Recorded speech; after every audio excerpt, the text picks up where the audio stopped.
तो माई इमेजिनेशनरी love story word ये surrogacy mother का पार्ट 1 है। चलिए स्टोरी को शुरू करते हैं।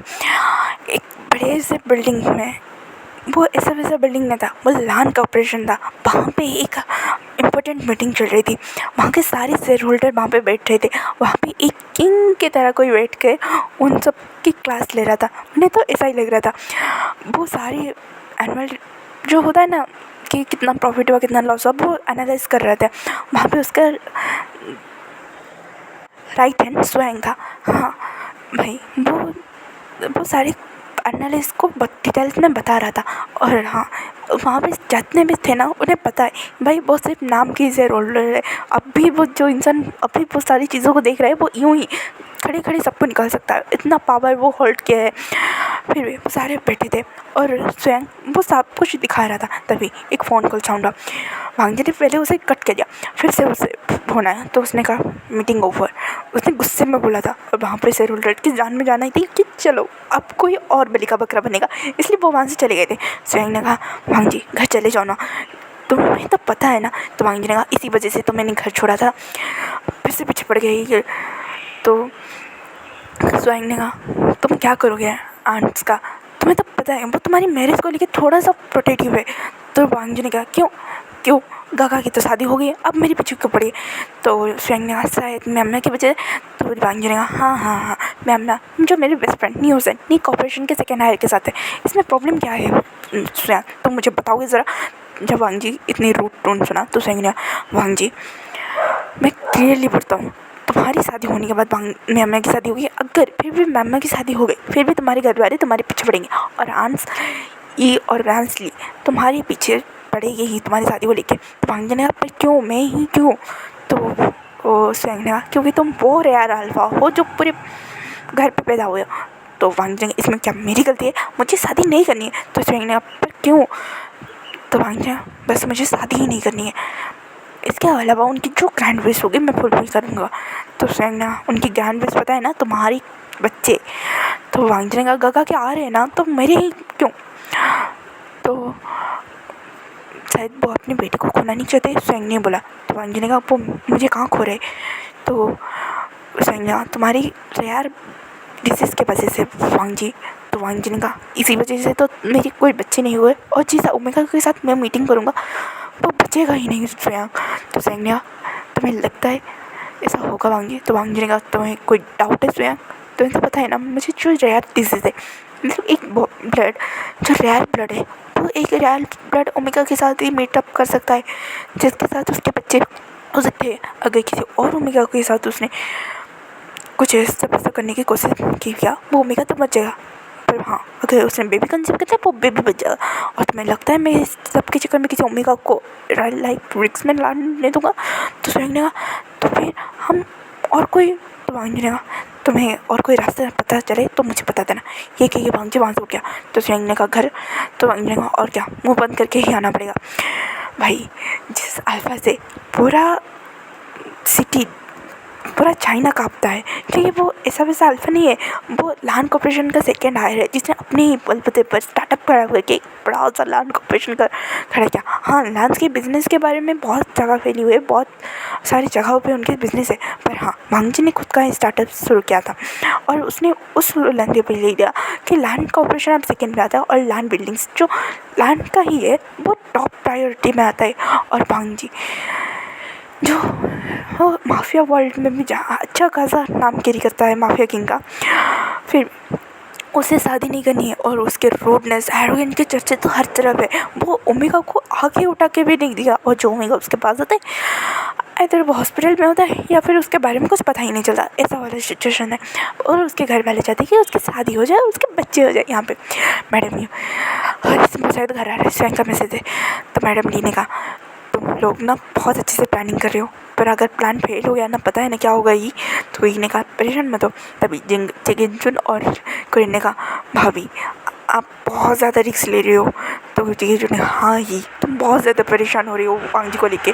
तो मैडम ली ने कहा तुम्हें पता है जब मुझे पता चला कि मेरे बेटा की रेयर ब्लड अल्फा है, मैं बहुत प्राउड हुई। पर जब डॉक्टर ने मुझे कहा कि उसके 30 होने से पहले ही उसे अपना मेट धुलना पड़ेगा, तो वो मेरे लिए बहुत ज़्यादा पैनिक सिचुएशन थी क्योंकि उसकी डेथ भी हो सकती है जेको जुन ने कहा। पर ये तुम्हें पता है ना, मेट वाली चीज़ें इस दुनिया में एग्जिस्ट नहीं करती। तो मैडम लानी ने कहा हाँ मुझे पता है कि मेट वाली चीज़ें एग्जिस्ट नहीं करती, पर सुटेबल पार्टनर तो एग्जिस्ट करता है ना, जैसे तुम में, जैसे कुरेन ली, जैसे म्यामा और नी हुसैन और रैंसी चान और मिंग्याओ। तो वांगजी के साथ ऐसा क्यों नहीं? तो जीवन ने कहा तो अब क्या करोगे? तो इन्हें कहा हाय मेरी तबीयत ख़राब है, अब तो मेरी लास्ट विश यही है कि मैं पोती की शक्ल देख के मरूँ। तो ये सुनने वाले जी ने कहा ये तुम्हारी तबीयत ख़राब है, तुमने बताया नहीं? तो ली ने कहा भैया इनका मतलब है ये ऐसे ही नाटक करने वाली है और इसके साथ मैं भी हूँ। तो ये सुनने वाले कुरेन ने कहा हो गया बेटा कर, मैं कहाँ फंस गया? तो ली ने कहा क्या कहा तुमने? तो कुरेन ने कहा और क्या, भाभी तो एक नंबर की एक्टिंग स्किल के माहिर है और तुम भी। अब तो पक्का बांग्चा हम सबको उड़ा ही देगा, उसकी गुस्से के बारे में पता है ना तुम सबको, आप सबको। तो फिर लानी ने कहा मैं उसकी मॉम हूँ, देखता हूँ वो कब तक मुझसे गुस्सा रहेगा। तो कुरेन ने कहा इसी गुस्से पर जैसे 2 साल पहले उसने घर छोड़ दिया, अब क्या? तो ली ने कहा इस बार कुछ ऐसा वैसा नहीं होगा। तभी लाइन से जन और मिंग्याओ ने कहा क्या कुछ ऐसा वैसा नहीं होगा आंट? तो मिंग्याओ ने कहा आपने उस प्लान के बारे में सच में सोचा है? तो मैडम नैनी ने कहा तुम मेरी मदद करने वाले हो मिंग्याओ या नहीं? तो मिंग्याओ ने कहा आप हुक्म मेरे सर रखो और मेरी प्यारी देवर की शादी हो जाए, इससे बड़ी बात क्या होगी, आप जो बोलेंगे मैं बुक करूँगा। तो मैडम नैनी ने कहा हर्ष चलो। तो वांग जी यहाँ स्वयं के साथ बैठा हुआ था और कह रहा था फिर से फैमिली ड्रामा देखने को मिलेगा 2 साल पहले जो देखने को मिला था। मेरी मॉम कह कि उनकी तबीयत ख़राब है, उनकी लास्ट मिस की है। पिछली बार गगा के बॉयफ्रेंड को मैंने ला के खड़ा कर दिया था, पता नहीं इस बार क्या करूँगा मैं। तो स्वयं इस बार भी किसी के बॉयफ्रेंड को खड़ा करते ना, तुमने पिछली बार तुम गगा के ला के खड़ा किया था, उसके बाद में अम्मा के। अब मेरा कोई नहीं है, बस मैं इसमें मत करते थे। तो वांग जी ने कहा कहाँ से होगा, छोड़ो। स्वयं ने कहा सही कहा, मैंने कहाँ होगा, तुम्हारी कृपा से। तो वांग ने कहा स्वयं। तो स्वयं ने कहा क्या तुम्हारी बातों को तो ही दोहरा रहा। तो वांग जी को कुछ नहीं बोला। यहाँ में मिंग्याओ ने सारे प्लान लंच का बोल दिया चलेगा। मिंग्याओ तुम भी मॉम और आंट का तो समझ में आते, ये दोनों बचपन से ऐसे हो गए पागल, तुम भी इनके पागलपन से शामिल हो। तो मिंग्याओ ने कहा क्या कहा, मैं पागलपन कर रहा हूँ? तो सारे चचा ने कहा नहीं मिंग्याओ, अच्छा देखो हम बस के बात सुनते हैं, ये बहुत अच्छी बात है, पर ऐसे पागलपंती में।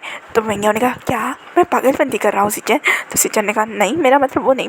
तभी मैम ने कहा आप तो गए। तो सिचन ने कहा चला। तभी मिंग्याओ ने कहा मैं पागलपंती करता हूँ, पागलपंती तो इसे कहते हैं तुम अपनी प्रेग्नेंट 7 मंथ के ओमेगा को अपनी अंतर्देश चीज़ें खाने नहीं दे रहे हो। तो मैं लंच जाने का पर तुमने तो कहा तक तुम कुछ खाना नहीं है हॉस्पिटल के चेकअप के आने के बाद। तो मैं कहने का मुझे अब खाना है। तुम्हें याद है वो पेस्ट्री जब हमने लास्ट वैलेंटाइन पे खाए थे अपने? तो लंच जाने का मैं क्या वो सेफ यहाँ पे नहीं है, वो स्पेशली वैलेंटाइन के डे। तो मैं कहने का मुझे नहीं पता तुम क्या करोगे क्या कुछ करोगे, मुझे वो पेस्ट्री खानी है या फिर उसके जैसा टेस्ट करने वाला। तो लंच जाने का हो गया बड़ा होगा कि मैंने खुद के पेट में खुली कर तो लाइन करे जाने का। तभी लंच मैडम नानी और लैंड ली ने कहा हाँ बड़ा दया है ना, जाओ तुम दोनों आज घर पे ही मत रहना, घर के बाहर ही रहो, रात में घर आने की कोशिश भी मत करना। तो लैंड जी ने कहा लानी, तब लैंड को लैंड ली। तो उन दोनों ने गुस्से भरे से देखा। तो मैंने कहा तुम यहाँ पे क्या कर रहे हो, तुम्हें जाना नहीं? तो लाइन से चलेगा अच्छा ठीक है मैं स्वयं को बोलूँगा वो ले आए ठीक है। तो मैं कहा मुझे नहीं पता, मुझे आज शाम तक वो पेस्ट्री मेरे खाने के प्लेट में चाहिए, वरना तुम तो भूल ही जाओ अपनी बीवी की शक्ल देखने के लिए, क्योंकि मैं तुम्हें अब्रॉड भेज दूँगा वो भी वांग जी से के क्योंकि इन सब का प्लान अगर फेल हुआ तो मैं तुम्हारे मत्थे मरना सिंचाने का महंगा हुई, मैं तुम्हारा इकलौता अल्फा हूँ। तो महंगा होने का मुझे फर्क नहीं पड़ता क्योंकि मैंने कहा हाँ इस बार तो शादी हो ही जाएगी काका की, बट अब न्यू हुसैन का अम्मी ना मुझसे शादी ही नहीं करेगा। तो भी न्यू हुसैन ने कहा बेबी मैं तो तुम्हें शादी करना चाहता हूँ, पर मांग जी जिसने मुझे डरा धमका के रखा है और गगा भी उसकी ही बात सुनते। तो मैंने कहा हाँ सुनेंगे क्यों नहीं, मांग जी ने बचा भी तो सही, पर मैं तुम्हारी 40 की भी अभी मुझे सामने शादी नहीं हो रही, वैसे तुम यहाँ पे क्या करो? तो न्यू हुसैन ने कहा क्या करूँगा? स्वयं ने कहा इमरजेंसी का मैसेज और मैं यहाँ पे, अब इमरजेंसी है तो पूरी लैंड फैमिली और स्वयं ने कुछ तो प्लान किया होगा बांजी को लेके, क्योंकि बांजी होने वाला है 30 का अगले साल, तो पक्का कुछ कांड हो रहा है। तो मैंने मैडम ई और मैडम ली के दिमाग में जो खुराबुद्दी चल रही थी उसके बारे में मैं स्वयं को मतलब न्यूज़न को सब कुछ बताया। न्यूज़न ने कहा क्या आंट आप सच में ये करने वाले हो? तो लैनी ने कहा तुम्हें कोई डाउट है? उसके बाद प्लान के मुताबिक सारी सेटअप होने लगी। लैनी बिस्तर पे पकड़ के खुद को बीमार दिखने लगी और जान कुछ भाई झूठ तो उनसे बोला नहीं जाएगा, फिर भी कोशिश करेंगे। तो लैनी ने कहा बस इतना कह देना, तुम्हें तुम्हारी मदर से बात करनी है और इससे आगे कुछ बोलने की ज़रूरत नहीं। कुरैन तुम्हें भी कोई ज़रूरत नहीं है भांग जी के सामने मुंह खोलने की, वरना मुझे पता है तुम ना कोई कांड करोगे। तो मैंने कहा मेरा डॉक्टर फ्रेंड भी रेडी है।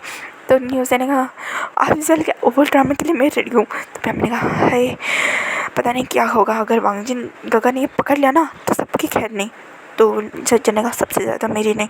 उसके बाद स्वयं को लैंसटर ने मैसेज किया कि मेंगा को वो पेस्ट्री खानी है, पर उसके जैसे सिमिलर डिश तुम्हें पता है कहाँ पे मिलता है, अगर लेके आ जाना। तो वांग जी को स्वयं ने ही बात बताई। तो स्वयं वांग जी ने कहा अच्छा ठीक है। यहाँ पे दूसरी ओर विंग एक अपार्टमेंट में उठता है, सारी चीज़ों को रेडी करता है और खाना बनाता है और कहता है कितने महीने हो गए, तुम ठीक क्यों नहीं हो रहे साओ सिंचन? तुम्हें ठीक हो जाना चाहिए था अब तक, तुम तो हो उस ऑर्फनेज के बाद एक इकलौता फैमिली, मेरे छोटे भाई जैसा। हाँ 6 महीने 1 साल ही तो छोटे हो मुझसे, पर हाँ बड़े भाइयों की जैसा। उस दिन अगर तुम मुझे बचाने के लिए नहीं आते तो वो एक्सीडेंट नहीं होता, ना ही तुम कोमा में जाते और ना ही तुम्हारे साथ ये सब होता। विंग जो एक ऑर्फनेज में बड़ा था, वहाँ के सारे बच्चे 18 के होने से ही वहाँ से निकल जाते। पर हाँ विंग को बहुत सारे लोग बुली करते थे वहाँ पे। पर हाँ कोई आया था उसका छोटा भाई बन के, शायद गॉड को उसके ऊपर रहम आ गया था और वो कोई नहीं था, साओ सिंचन था। वो विंग के साथ उस ऑर्फनेज में ब्रदर की तरह रहे थे। वहाँ पे जो ग्रैनी थी, वहाँ पे कितने सारे बच्चों को अडॉप्ट किया गया था, पर विंग और साओ सिंचन को कोई अडॉप्ट नहीं करा था, क्योंकि वो दोनों ही इंट्रोवर्ट थे, ना ही किसी से ज़्यादा बात करते थे। और विंग को एक अजीब तरीके बीमार थी, मतलब वो किसी से मिलता ही नहीं था, उसे डर लगता था जिससे भी वो मतलब वो पैनिक करते लगता। पर साओ सिंचन के साथ उसका वो पैनिक सिचुएशन नहीं होता था। और साओ सिंचन को भी एक डिजीज़ थी, हार्ट की प्रॉब्लम। पर जब वांग जी मतलब जब विंग को 18 हो गया, उसने जब ऑर्फनेज छोड़ा तो साओ सिंचन को 17 साल हो गए थे।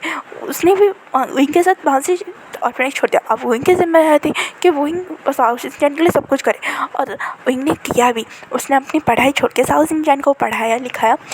22 ईयर्स होने तक वो सब कुछ कर रहा था। पर एक दिन वो साओ सिंचन के बर्थडे मनाने के लिए जा रहे थे, तभी विंग जो केक लेके वापस आ रहा था, वहाँ पे कार का एक्सीडेंट विंग का होने वाला था और साओ सिंचन बीच में आ गया, जिसकी वजह से उसके हार्ट में जो प्रॉब्लम थी उसकी वजह से उसकी कंडीशन बहुत ज़्यादा ख़राब हो गए थे और उसे मेडिकल में रखना पड़ा था।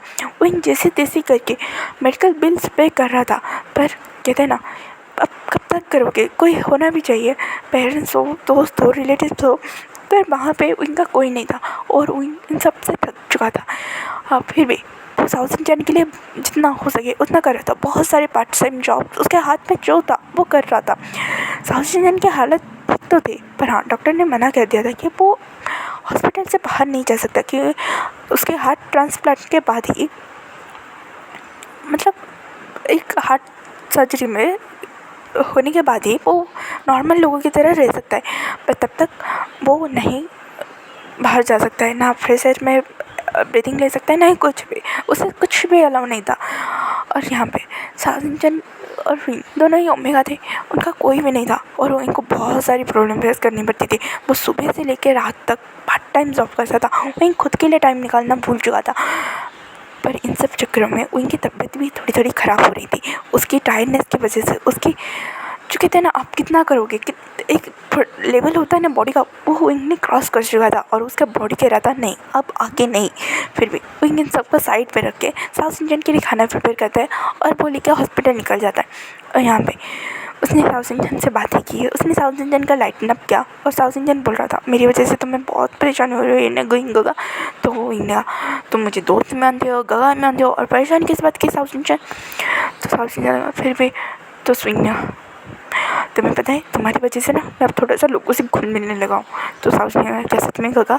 तो इन्हें अपना सर हाँ में है, पर ये सारा असर झूठ है। वो जहाँ पे भी काम करता है वहाँ पे वो अपना फेस कवर करके रखता है, ग्लव्स वेयर करके रखता है, वो सोशल डिस्टेंसिंग पे ही काम करता है, वो किसी से ज़्यादा बातें नहीं करता है।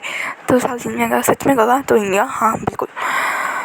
चलो तुमने आपका ब्रेकफास्ट खा लिया, मैं तुम्हारे लिए लंच लेके आऊँगा। तो साउथ इंडिया इसकी क्या ज़रूरत, तो इंडिया तुम्हें अच्छा खाना चाहिए ताकि तुम अच्छे से रहो, ठीक है। तो साउथ इंडिया पर आप बहुत कर रहे हो, तो इंडिया मुझे और भी करना है, ठीक है। उसके बाद वही वहाँ से चला गया कैफ़े में, और वहाँ पे जाके वो पेस्ट्रीज बनाने लगा। हाँ वही ने पढ़ाई नहीं की, पर हाँ उसके पास एक स्पेशल टैलेंट था, वो खाना बहुत अच्छे से बनाता था। जी हाँ और वो पेस्ट्रीज तो स्वीट्स तो बहुत अच्छे से बनाता था। और हाँ विंग ने भी उस वैलेंटाइन के डे पे जो पेस्ट्री बनती है उसकी ही जैसी बनाने की कोशिश करती है। उस पर टेस्ट होता है ना 19-20 का फ़र्क वो होता है, पर हाँ वो पेस्ट्री का टेस्ट और इस पेस्ट्री उनके पेस्ट्री में बहुत सेम होता है। और श्रेयांक को ये बात पता है, और इसी वजह से श्रेयांक उस कैफ़े में आके बोला मुझे वो पेस्ट्री से चॉकलेट लावा वाली पेस्ट्री। तो विंग ने वो बनाया था फ्रेशली, उसने पैक किया और श्रेयांक को पकड़ा दिया, और वहाँ से श्रेयांक चला गया। पर हाँ कहते हैं ना आपकी किस्मत जिसके साथ जुड़ी है वो आपको ढूंढता ही आ जाएगा। पर बांगी जो कार में बैठा था उसने जब उस कैफ़े को देखा, उस वहाँ पे कुछ कहते हैं ना कुछ यूनिकनेस आपको खींचती है, वैसे ही वांग जी को भी उस यूनिकनेस खींचने लगा, और वो उस कैफ़े के अंदर चला गया। उसने एक ब्लैक कॉफ़ी ऑर्डर किया और वो एंजॉय करने लगा, क्योंकि वो कैफ़े एक्चुअली था एक विंटेज लुक वाला, मतलब कहते हैं old 80s 90s look create एक मॉडर्न वे होता है वैसा वाला। और विंग को वहाँ पे पार्ट टाइम का जॉब मिला था, क्योंकि विंग वहाँ पेस्ट्रीज बहुत अच्छे से स्वीट्स थिंग जो होता है वो बहुत अच्छे से बनाता था। और वांग जी तो स्वीट्स नहीं खाएगा, पर हाँ उस जो कैफ़े का लुक था उसे अट्रैक्ट किया, और इसी वजह से वो वहाँ पे चला गया। और जाने के बाद विंग ने वहाँ पे ब्लैक कॉफ़ी एंजॉय किया और गहरी सांस लेके बोला अब फैमिली प्रॉब्लम्स को हैंडल करना पड़ेगा। ये कह के वो वहाँ से निकला, और श्रेयांक ने वांग जी को देखा और कहा सॉरी वांग जी, पर इस बार मैं भी फैमिली के साथ हूँ, पता नहीं तुम्हारा डिसीजन क्या होगा।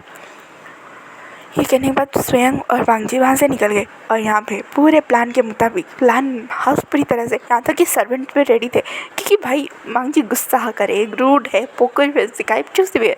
वांग जी दिल का अच्छा था, हाँ बस उसे एक चीज़ से प्रॉब्लम थी, वो थी शादी।